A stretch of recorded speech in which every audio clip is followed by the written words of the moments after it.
as the sun rises over the sharp peaks of the Zagros and Alborz mountains, casting a golden glow upon the ancient columns of Persepolis, the bustling streets of modern Tehran awaken to a new and tension-filled political reality. This is Iran, the homeland of profound contradictions, timeless poetry, fierce resistance, and colossal empires. Situated in one of the most challenging geographies, these lands harbor mind-boggling secrets where the seeds of civilization were sown over 3,000 years ago. Are you ready to uncover this breathtaking story that stretches from ancient underground water tunnels to massive nuclear crises and missiles raining from the sky? Before we dive deep, please do not forget to subscribe to our channel and like this video. Your support gives us strength to continue. Now sit back and relax, because we are embarking on a very long and immersive journey right into the cradle of civilization. When people think of Iran, vast desert sands and drought often come to mind, but this is a massive misconception. While Saudi Arabia is 95% desert, only about 22% of Iran's total land area is truly desert. This massive country possesses a surprisingly diverse ecosystem with dense forests, wetlands, and even glaciers, hosting thousands of plant and animal species. In the Persian Gulf lies Cheshm Island, a UNESCO geopark hosting the Hara Biosphere Reserve, where mangrove trees thrive in salty tidal waters. However, the central deserts known as Dasht-e-Kavir and Dasht-e-Lut act as a merciless shield challenging human survival. This is where ancient Persian engineering bent nature to its will by inventing an underground aqueduct system called the Qanat, dating back 3,000 years. Transporting water for miles across arid plains using gravity, these marvels prevented evaporation in the scorching heat, creating lush agricultural oases.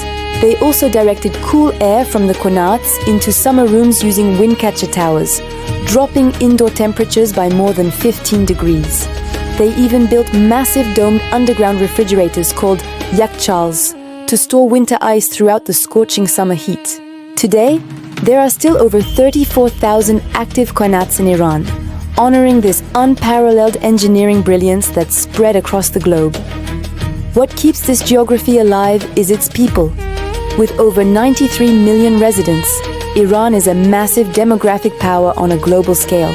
Persians make up 61%, but the rest is an ethnic mosaic of Azeri Turks, Kurds, Lurs, Baloch, Arabs, and Turkmen. This population is strikingly young, representing both Iran's greatest intellectual potential and the largest wave of change challenging the current regime. The cool waters flowing through those dark underground tunnels and this colorful demographic mosaic nourish not only agricultural fields, but also the seeds of the most magnificent empires history has ever seen. This deep-rooted civilization was heavily influenced by ancient pre-Islamic beliefs, most notably Zoroastrianism, the world's oldest monotheistic religion. Zoroastrianism introduced the concept of cosmic dualism, the eternal battle between the supreme creator of good and light, Ahura Mazda, and the destructive spirit of evil and darkness, Ahriman. These theological concepts of heaven, hell, and moral responsibility deeply permeated the Persian mindset and were immortalized in the Avesta, as well as later in the great national epic, the Shahnameh, or Book of Kings, penned by the poet Ferdowsi. The Shahnameh chronicles the mythological and historical past of Iran, featuring heroes like the mighty warrior Rostam, who tragically and unknowingly kills his own son Sohrab in battle, and terrifying villains like Zahak, the Serpent King, who was cursed by Ahriman to have brain-eating snakes growing from his shoulders. This profound cultural and political integration began in the physical realm in 678 BC with the Median Empire. However, the true universal foundation of the Persian identity was laid by Cyrus the Great, who established the Achaemenid Empire in 550 BC, stretching from Greece and Anatolia all the way to the Indus Valley. This colossal state became the largest empire the world had yet seen. They respected the languages, religions, and local traditions of the lands they conquered, creating an unprecedented model of tolerant governance. To maintain this massive realm, the Achaemenid kings relied on a terrifyingly effective military unit known as the 10,000 Immortals. Initiated by Darius the Great, the magnificent ceremonial capital of Persepolis was built with unparalleled opulence. Although the empire was eventually overthrown and Persepolis was burned by Alexander the Great, the Iranian spirit quickly resurrected itself. Following the Hellenistic Seleucid period, the Parthian Empire rose to power in 248 BC. Then came the Sasanian Empire in 224 AD, representing the absolute zenith of pre-Islamic Persian civilization. The 7th century Islamic conquests marked a monumental turning point as the Arab armies annexed the Sasanian Empire. Yet the Iranians exhibited a breathtaking cultural resistance. They accepted Islam but refused to be Arabized. They became the intellectual vanguard of the Islamic Golden Age, shifting the center of the Islamic world to Baghdad. Finally, in 1501, the Safavid dynasty emerged, becoming the first local dynasty to reunite all of Iran since the 7th century. The Safavids paved the way for the modern geopolitical landscape of the Middle East, drawing the permanent ideological and political borders. This incredible cultural resilience created a society that survived the collapse of empires and intertwined its daily life with exquisite art. The artistic fabric of Iran manifests itself in every detail, starting with the intricately woven Persian carpets. This tradition began with the ancient Pazyryk carpet found preserved in Siberian ice dating back to the 5th century BC. The art form reached its golden age during the Safavid period, where designs incorporated cosmology and motifs like the bote for rebirth. By the Qajar period, this art fused with Persian calligraphy, where rhythmic scripts like nastaliq transformed words into a dance of balance. In the Safavid capital of Isfahan, the massive Naqshi Jahan Square houses the Shah Mosque, an absolute marvel of acoustic engineering. Under its towering double-layered dome, a person speaking in a low voice can be heard throughout the entire sanctuary without any amplifiers. Moving south to Shiraz, the elegance of the Qajar period is captured in the Nasir al-Mulk Mosque, famously known as the Pink Mosque. The extensive use of stained glass on its eastern facade captures the morning light, projecting vibrant, butterfly-like, colorful patterns across the rugs. The poetic soul of Iran is also expressed through its traditional music, governed by a complex modal system known as the dastgah. Instruments like the long-necked lute known as the tar accompany the timeless verses of poets like Hafiz, Sadi, and Rumi. Art in Iran also transforms into a feast. Gourmet sabzi, often considered the national dish, is a deep green stew of dark bitter herbs. Its impact is so profound that astronaut Jasmine Moghbeli made it the first Persian dish ever served in outer space. And of course, there is tadig, the coveted golden, crispy rice crust, always fiercely contested at any gathering. On Chahashambe Suri, the festival of fire, millions jump over roaring bonfires, a ritual of purification rooted in Zoroastrian traditions. During Yalda night, the longest night of the winter, families gather to eat pomegranates and read the poetry of Hafiz until midnight. Intertwined with this beauty is ta'aruf, a complex social etiquette where hospitality is prioritized above all else. Amidst such vibrant culture, one cannot help but wonder how modern history could have cast such a shadow over this luminous society. The warm, illuminating glow of ancient fires violently clashed with the cold winds of modern geopolitics at the dawn of the 20th century. The struggle for democratic rights and independence ignited during the Constitutional Revolution between 1905 and 1911. The tipping point occurred when the governor of Tehran ordered sugar merchants to be brutally bastinadoed for refusing to lower their prices. This injustice sparked massive public outrage, leading a diverse coalition of merchants, tradesmen, and clerics to seek sanctuary, a tradition known as bast.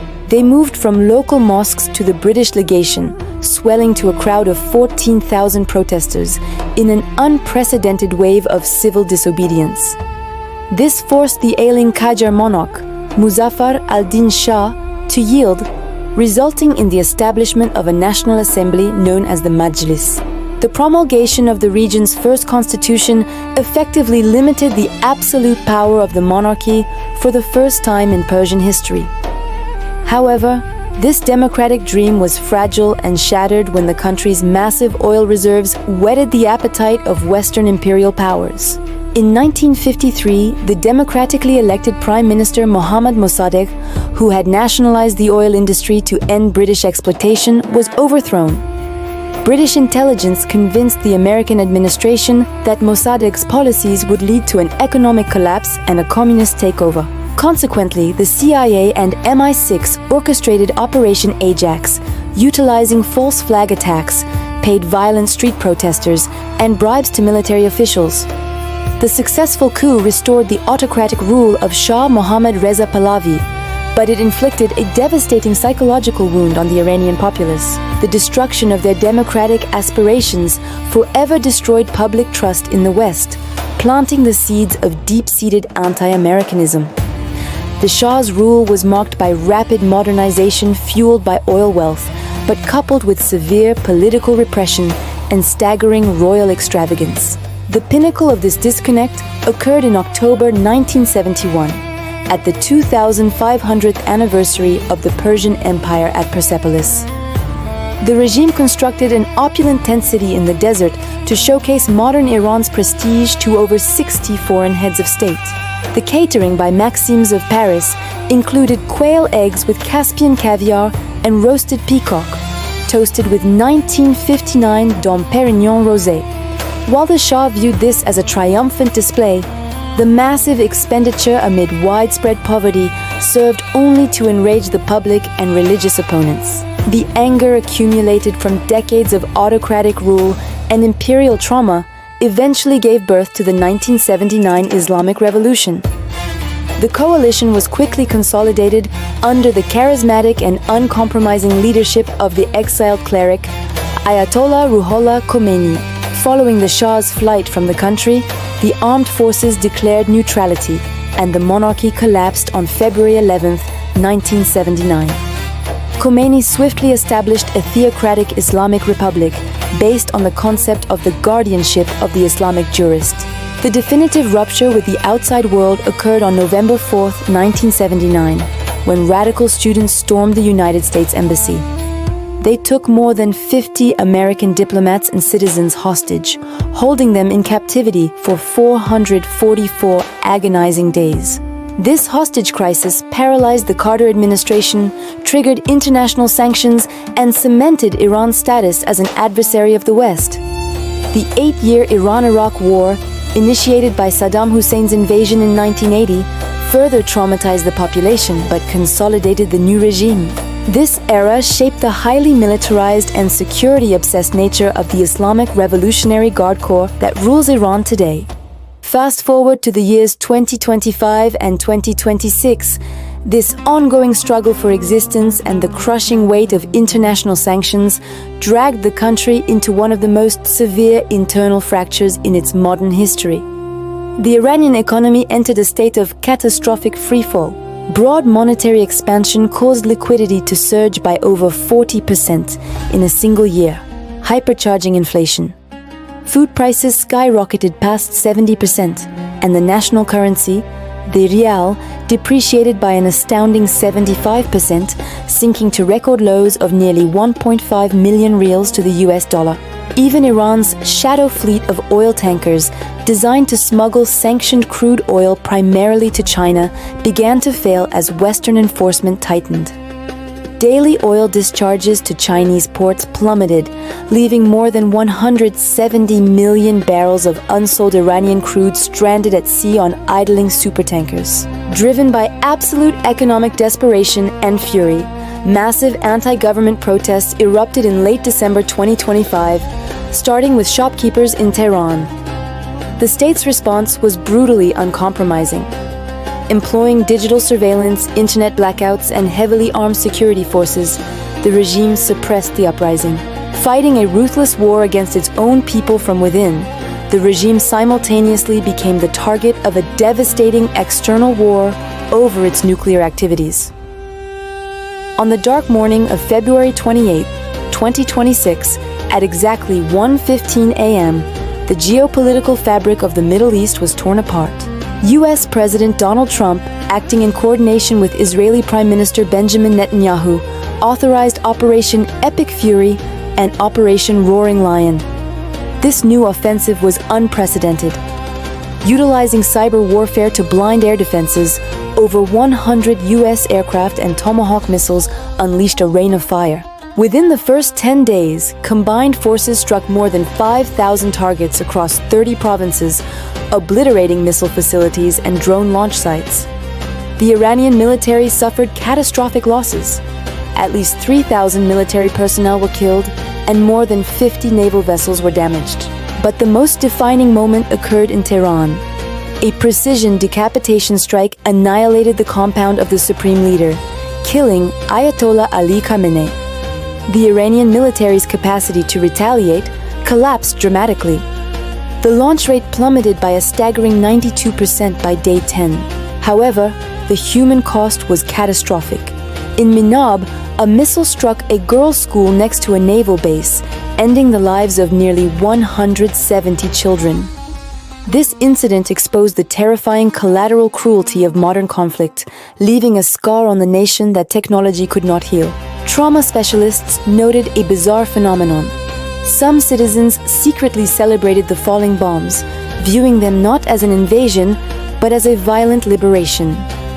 Yet, for the majority, the nights were filled with sleeplessness, sheer terror, and the deafening roar of back-to-back explosions shaking the capital.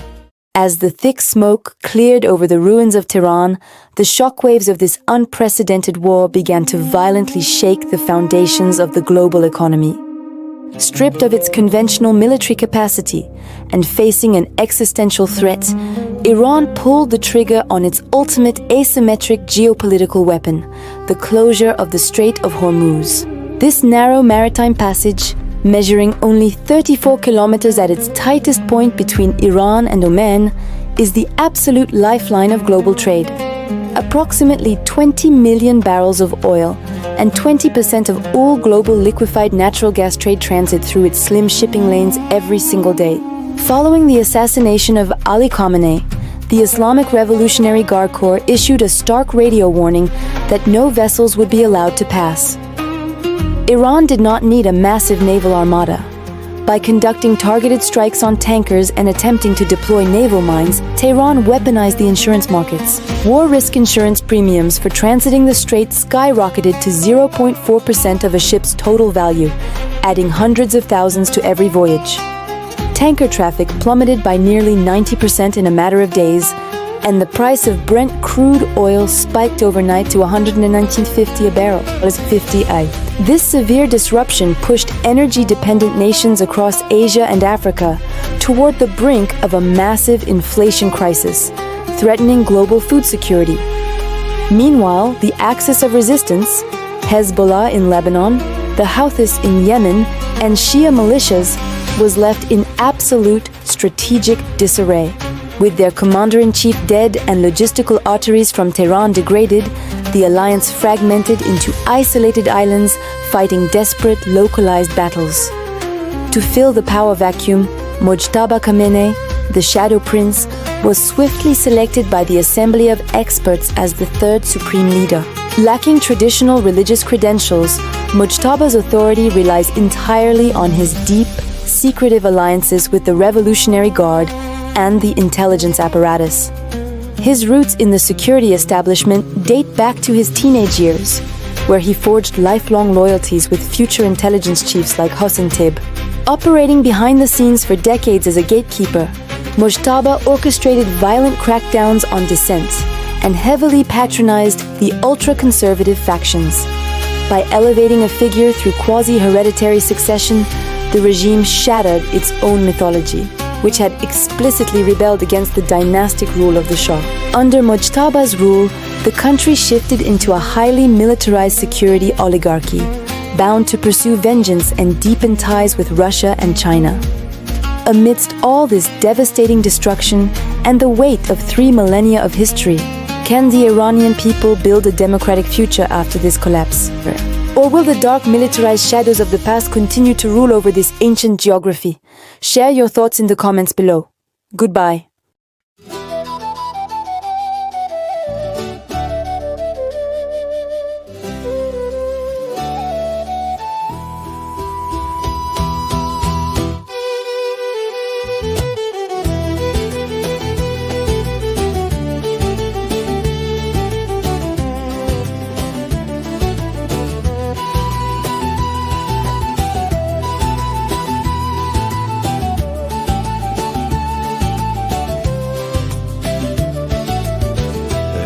شهری تهران شبهنده سرد و ساکتی دودی دیرین بر فلک آهنگی خاکستری دیوارهای کهنه رویای یک ملتند دیده ها در انتظار کوچه ها هم سرند این همه راه این همه داستان ایران من فیلمی در زمان حرفها به زیر نفس آهسته میگفتم زنده باد این خاک در دل می نموان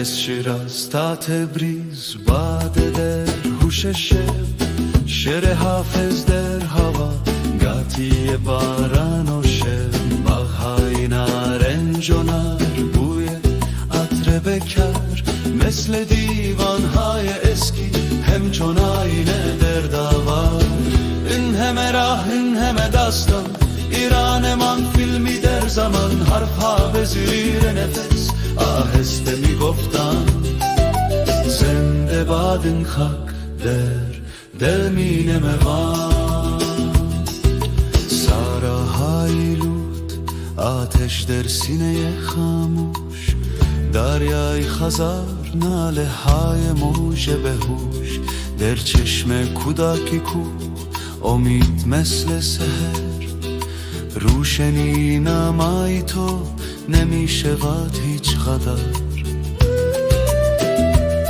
از غم امروز و دیروز داستانی بیان که در رنگ خون بر داستان رنگ شعر بر دیوار لیک در تخت فلک ستاره ها بدار میکنند آهنگ آینده در لب این دیار این همه راه این همه داستان ایران من فیلمی در زمان صورت ها ساده ها در کادر یک نفس زنده باد این خاک میرسد تا آخر عصر ای بلگسل خاموش در چشم دیدگاه ها نامه پنهان ملت در میان صحنه ها هر صحنه یک نفس هر نفس یک آهنگ جان در کتاب عالمی اسمت همیشه ایران